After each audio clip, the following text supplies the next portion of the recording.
ان میں سے نمبر 1 ایران ہے۔ اگر ہم چلتے ہیں عرب سے مشرق کی طرف تو ایران ایک اعتبار سے یہ بازی لے گیا ہے پورے عالم اسلام پر۔ ان کے مذہبی عقائد، ان کی فقہ سے ہمیں جو اختلاف ہے وہ ہے اپنی جگہ پر ہے۔ آپ کو معلوم ہے میرے بارے میں کسی کو اشتباہ نہیں ہو سکتا اس اعتبار سے۔ میری جس درجے دشمنی رکھی گئی ہے، جس طرح میرے سر کا جو ہے مطالبہ ہوتا تھا، 2 ہی آدمی تھے پاکستان میں کہ جن کے سر مانگے گئے، ایک کراچی کے وہ شاہ بلیغ الدین صاحب اور ایک نے۔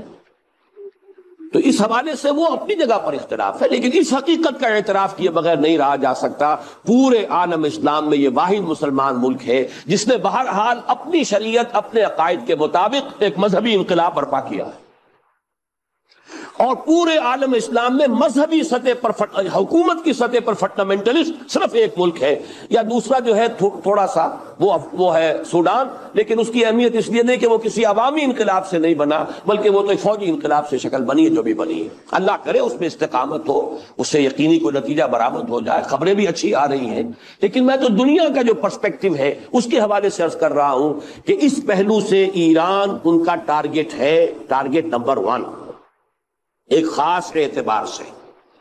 ٹارگٹ نمبر 1 ایک دوسرے اعتبار سے ہم ہیں، وہ میں بعد میں عرض کروں گا۔ چونکہ حکومت کی سطح پر فنڈامنٹلزم ہے اور وہ آیا ہے ایک عوامی انقلاب کے نتیجے میں، پھر ان کے پاس تیل کی دولت ہے، اس کے خلاف اکنامک سینکشنز بھی ہو جائیں تو اگر لیبیا کھڑا ہو سکتا ہے تو بہرحال وہ بھی کھڑا ہو سکتا ہے، اور نقشہ وہ دنیا کو دکھا چکا ہے کہ لڑا دے ممولے کو شہباز، یہ نقشہ بھی اس نے دکھا دیا ہے۔ یہ ہے ایران کا معاملہ۔ نمبر 2 پاکستان۔ پاکستان 400 برس کی تجدیدی مساعی کا امین ہے، امانت دار ہے۔ پورے ہندوستان میں مجدد الفسانی رحمت اللہ علیہ، شاہ ولی اللہ دہلوی رحمت اللہ علیہ، سید احمد بریلوی رحمت اللہ علیہ، ان کا جہاد، پھر اس 20ویں صدی عیسوی میں یا 14ویں صدی ہجری میں علامہ اقبال جیسا مفکر، مولانا مودودی جیسا مصنف، مولانا الیاس جیسا مبلغ، شیخ الہند جیسا مجاہد حریت، پورے عالم اسلام میں ان کا پیرلل کوئی موجود نہیں۔ یہ 400 سال کی تاریخ ہے، اس کی امانت، اور اس کے نتیجے میں یہاں کے مڈل کلاس میں فنڈامنٹلزم کا ایک نیوکلیس ہے، اگرچہ حکومت کی سطح پر کوئی پیش رفت نہیں ہو سکی آج تک، بلکہ اب تو پسپائی ہو رہی ہے، اب پیچھے ہٹ رہے ہیں۔ وہ ہمارے ان سیاسی جو بھی زعماء ہیں، جو جماعتیں ہیں، ان کی غلطی اور الیکشن ہی کو واحد میدان بنا کر اس کے اندر اپنا سارا وقت و توانائیاں اور قوتیں ضائع کر دینا، یہ ہے در حقیقت جس کا کہ یہ صدا مل رہی ہے کہ اس اعتبار سے تو پسپائی کی طرف ہے معاملہ، کسی پیش رفت کی طرف نہیں ہے۔ لیکن باہر والے تو دیکھتے ہیں نا کہ اندر کیا کچھ مواد موجود ہے۔ اگر مڈل کلاس میں وہ فنڈامنٹلزم کا بارود موجود ہے تو کسی بھی وقت اس کے اندر جو ہے وہ کوئی دھماکہ ہو سکتا ہے۔ دوسری بات جو ان کے لیے ایک اعتبار سے ٹارگٹ نمبر 1 ہمیں بنا رہی ہے، وہ ہمارا ایٹمک نو ہاؤ ہے، پورے عالم اسلام میں اور کسی کے پاس نہیں۔ اسلامی بم اگر بنے گا تو یہی بنے گا۔ یہ ہے مختلف اسباب جس کے بنا پر ایران اور پاکستان کو آپ بریکٹ کر لیجئے، یہ اس نیو ورلڈ آرڈر یا آج کی میری گفتگو کے حوالے سے یہودی اور عیسائی گٹھ جوڑ کا جو ٹارگٹ نمبر 1 ہے، ایک اعتبار سے ایران ہے، ایک اعتبار سے پاکستان۔ ان میں سے نمبر 1 ایران ہے۔ اگر ہم چلتے ہیں عرب سے مشرق کی طرف تو ایران ایک اعتبار سے یہ بازی لے گیا ہے پورے عالم اسلام پر۔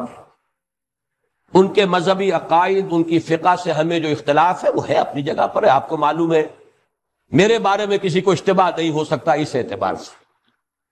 میری جس درجے دشمنی رکھی گئی ہے، جس طرح میرے سر کا جو ہے مطالبہ ہوتا تھا، 2 ہی آدمی تھے پاکستان میں کہ جن کے سر مانگے گئے، ایک کراچی کے وہ شاہ بلیغ الدین صاحب اور ایک نے۔ تو اس حوالے سے وہ اپنی جگہ پر اختلاف ہے، لیکن اس حقیقت کا اعتراف کیے بغیر نہیں رہا جا سکتا پورے عالم اسلام میں یہ واحد مسلمان ملک ہے جس نے بہرحال اپنی شریعت، اپنے عقائد کے مطابق ایک مذہبی انقلاب برپا کیا ہے، اور پورے عالم اسلام میں مذہبی سطح پر حکومت کی سطح پر فنڈامنٹلسٹ صرف ایک ملک ہے، یا دوسرا جو ہے تھوڑا سا وہ ہے سوڈان، لیکن اس کی اہمیت اس لیے نہیں کہ وہ کسی عوامی انقلاب سے نہیں بنا، بلکہ وہ تو ایک فوجی انقلاب سے شکل بنی ہے جو بھی بنی ہے۔ اللہ کرے اس پہ استقامت ہو، اس سے یقینی کوئی نتیجہ برآمد ہو جائے۔ خبریں بھی اچھی آ رہی ہیں، لیکن میں تو دنیا کا جو پرسپیکٹو ہے اس کے حوالے سے عرض کر رہا ہوں کہ اس پہلو سے ایران ان کا ٹارگٹ ہے، ٹارگٹ نمبر 1 ایک خاص اعتبار سے۔ ٹارگٹ نمبر 1 ایک دوسرے اعتبار سے ہم ہیں، وہ میں بعد میں عرض کروں گا۔ چونکہ حکومت کی سطح پر فنڈامنٹلزم ہے اور وہ آیا ہے ایک عوامی انقلاب کے نتیجے میں، پھر ان کے پاس تیل کی دولت ہے، اس کے خلاف اکنامک سینکشنز بھی ہو جائیں تو اگر لیبیا کھڑا ہو سکتا ہے تو بہرحال وہ بھی کھڑا ہو سکتا ہے، اور نقشہ وہ دنیا کو دکھا چکا ہے کہ لڑا دے ممولے کو شہباز، یہ نقشہ بھی اس نے دکھا دیا۔ یہ ہے ایران کا معاملہ۔ نمبر 2 پاکستان 400 برس کی تجدیدی مساعی کا امین ہے، امانت دار ہے۔ پورے ہندوستان میں مجدد الفسانی رحمت اللہ علیہ، شاہ ولی اللہ دہلوی رحمت اللہ علیہ، سید احمد بریلوی رحمت اللہ علیہ، ان کا جہاد، پھر اس 20ویں صدی عیسوی میں یا 14ویں صدی ہجری میں علامہ اقبال جیسا مفکر، مولانا مودودی جیسا مصنف، مولانا الیاس جیسا مبلغ، شیخ الہند جیسا مجاہد حریت، پورے عالم اسلام میں ان کا پیرلل کوئی موجود نہیں۔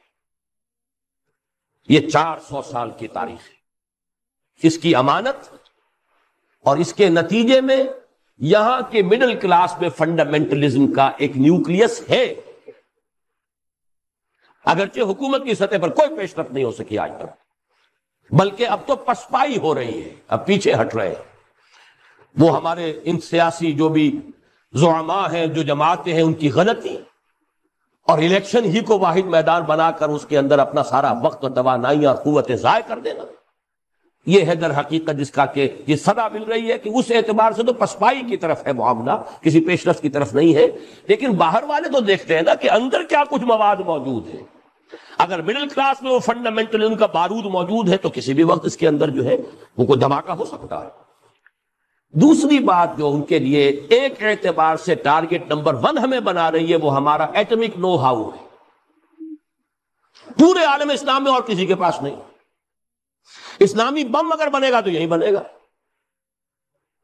یہ ہے مختلف اسباب جس کے بنا پر ایران اور پاکستان کو آپ بریکٹ کر لیجئے، یہ اس نیو ورلڈ آرڈر یا آج کی میری گفتگو کے حوالے سے یہودی اور عیسائی گٹھ جوڑ کا جو ٹارگٹ نمبر 1 ہے، ایک اعتبار سے ایران ہے، ایک اعتبار سے پاکستان۔